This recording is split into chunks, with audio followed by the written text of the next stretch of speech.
Welcome to Australia's Pioneering Saints, true stories from the earliest days of the Church of Jesus Christ of Latter-day Saints in Australia. Today's episode, Heaven Remembers What Earth Forgets. There's a headstone in the Logan Cemetery that I must have walked past 100 times without really seeing it. The inscription is nearly gone now, softened by rain, wind, winter and time.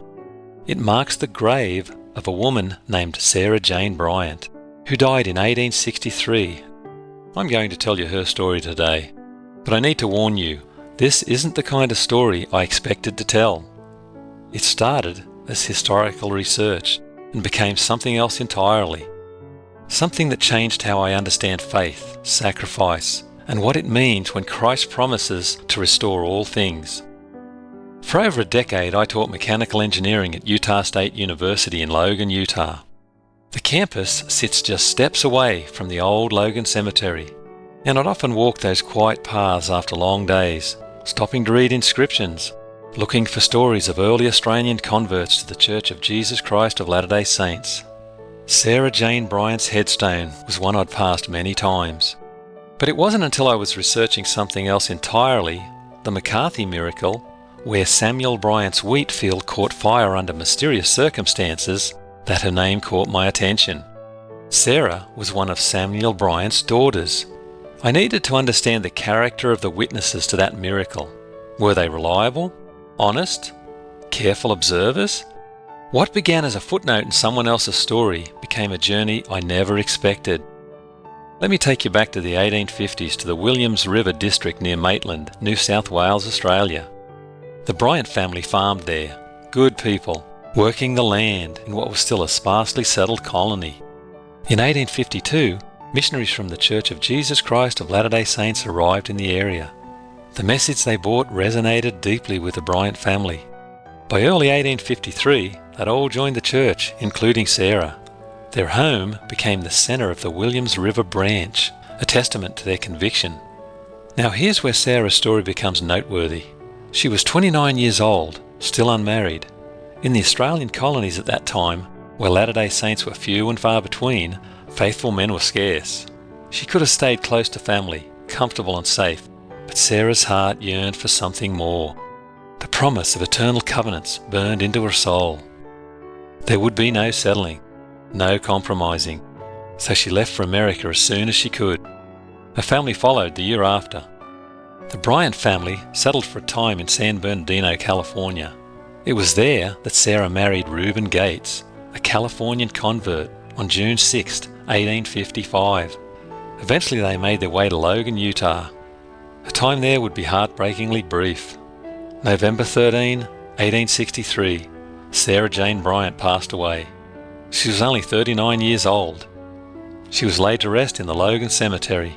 No grand monument, no elaborate inscription, just a headstone that now, more than 160 years later, is nearly illegible. As I researched Sarah's life, I kept hitting walls. By every earthly measure, almost nothing remains. No records tell us how she died. There are no photographs, no journals, no letters. All I had was a rough, faded charcoal sketch. We don't know if her marriage to Reuben Gates was happy. We don't know her final days, her final words, or even her cause of death. We don't know if she died in full fellowship, though I'm convinced she did. But no records exist to tell us for sure. She left no children to carry her name forward. And the more I searched, the more I thought, there's nothing here. There's no story to tell. I started thinking, maybe this is just the hard reality for many of the pioneering Australian converts. Many faithful lives end quietly, unremarkably, forgotten by the world. Maybe that's the story. The tragedy of it. A life of sacrifice that seemed to yield so little. The faithful simply perish on the path. But then something happened that I struggled to put into words. As a final thought, I dropped that charcoal sketch into an AI enhancement tool, just to see if I could get a clearer image. And when that enhanced image emerged on my screen, calm, sincere, composed, something unexpected happened. The heavens seemed to open. The veil between this world and the next felt paper thin. I wasn't viewing an image anymore. I was meeting someone for the first time. and with it came what felt like an unmistakable impression, direct, piercing, impossible to misunderstand. You've missed the point entirely. In that instant, something corrected my narrow, mortal arithmetic with what felt like heaven's eternal mathematics. What I saw as absence, heaven sees as abundance. What I saw as loss, heaven sees as fulfilled promises. The impression that came to me was this: Sarah wanted me to understand that she had it all. Every joy, every blessing, every righteous desire of her heart, restored, whole, overflowing. Not someday, not eventually, now. This is the miracle that I believe undergirds Sarah's entire story. Christ restores all things. The brother she lost at sea, restored. The family she longed for but never held in mortality, waiting in the wings. The years cut short by illness, made eternally whole. The sacrifices that seemed to yield so little, crowned with glory. Listen, I know how this sounds. I'm an engineer.